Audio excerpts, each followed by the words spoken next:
My name's Emmanuel Chukwuemeka Emeka Anyong. I am 75 plus. I'll be 76 in April next year. My ordeal started some 34 years ago. We were part of those people who were the high flyers in the banking sector. And you know what happened? There were more than 3 distresses in that bank before Soludo intervened. But all the same, the whole thing just scattered and my family broke. My children were not with me anymore. I had no more job, nothing. I was completely flat. And I was like a renegade, a fugitive. Well, how do I describe myself? Jobless? But as the thing was going, I decided now to say, okay, what do I do? And God opened the door for us. We were recruited or appointed at the privatization exercise then. Somehow, it didn't work out. After that, and I began to ask, what next again? What would I do? And somehow, with the kind of people we knew at that time at the system, I was appointed the receiver manager of Fidelity Union Merchant Bank. Some of you were not born then. In 1990. And that was when I struck the worst affliction in my life. So I was afflicted at that time. I was shot in the spirit, and that lasted for decades in my body.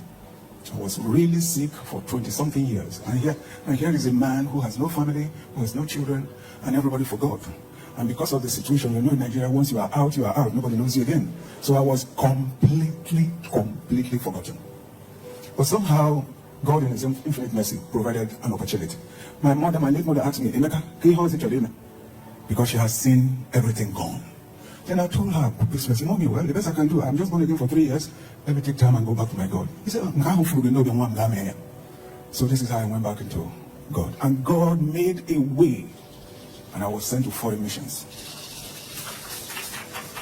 I was taken to Guatemala, I served. I was taken to Israel, I served twice. And then I was moved to America. I thought that was my safe havens. I didn't know I was going to meet the worst calamity in America.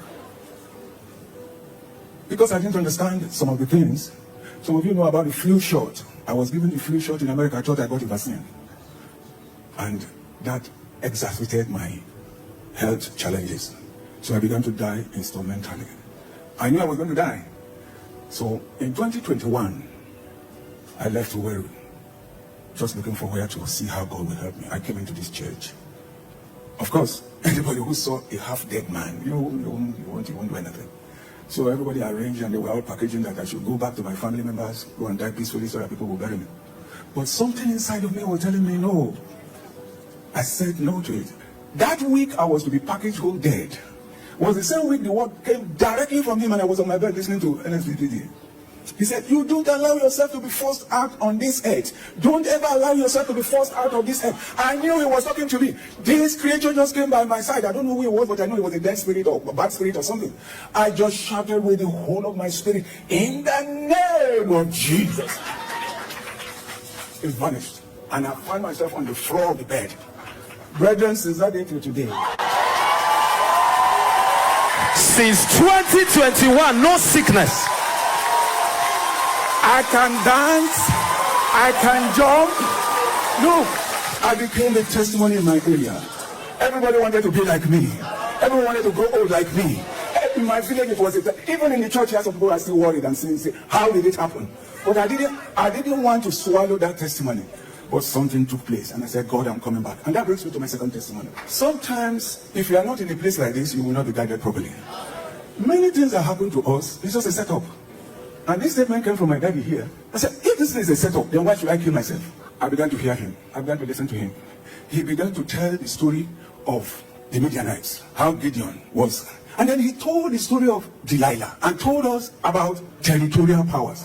That was the day. It happened here in April. Just I was sitting at that corner. He said, if you carry a territorial destiny, you will be tempted by territorial forces. Understand, every territorial man would always face territorial demons. I shifted myself. And then he said that Delilah opened the door for territorial powers to mess up Samson. So the lords of the Philistines wanted to deal with Samson and had to find a loophole from what he loved. So it wasn't like they devised something new. They said, this guy loves this babe. This guy loves this babe. So let us enter this guy from this his weakness. Am I communicating? Sir, let me tell you, there are many things we're praying about. If you solve this problem, you have solved a lot of things. I held my head. I said, wow, so this is what happened. And if that lady is in church here, she will testify to what I'm saying. I cried until I left the church here. Because that was exactly what happened to me. Delilah opened the door and I was blown. He kept on teaching on the territorial powers. He kept on talking about Jezebel. He kept on teaching us about Athaliah. He began to go on. I mean, all the forces that attacked Israel, I now saw that that is all that we were officing. To God be the glory. He raised it into higher power, higher fire, higher glory, higher grace. And I said to myself, I must key into this thing. Do you know what, brothers? God raised a helper. Somebody I don't know from, somebody who was just young when the thing took place. This boy came up and then began to call his community people. This story about this man, this is what our father told us about this story. What his late wife is raising is a lie. And this is the issue. Today, my family is restored back. My daughter has returned back to me. My grandchildren are back to me. I am now completely restored when it comes to family life. My children in the US, the ones in America, the ones in London, they are all coming back. And I am no longer carrying that legacy of a renegade, but now a patriarch after 34 years. Thank God today, my daughter is on this altar. I am on this altar. My last born and the wife is on this altar. 4 of us, we are here. I want to thank God for restoration. I want to thank God for the servant of God.